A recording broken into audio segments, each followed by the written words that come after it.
हर हर महादेव. दीक्षा kitchen. आज बनवणार आहोत आपण घोटून पिठलं.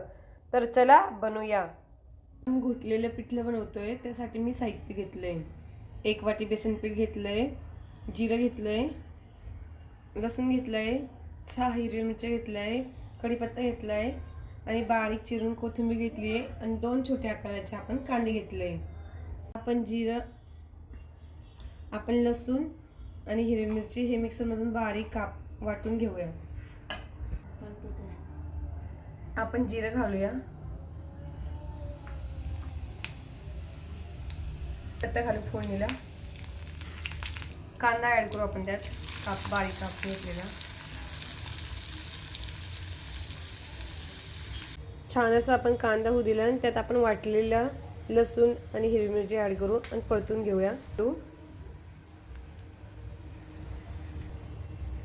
याच्यात आपण 1 ग्लासभर पाणी ऍड करते.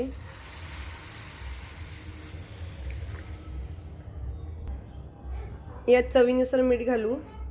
हे आपण पाणी घातलंय ना, त्याला उकळी येऊ द्यासाठी थोडंसं आपण 2 मिनिटासाठी झाकण ठेवू आणि गॅसचा फ्लेम फास्ट करू.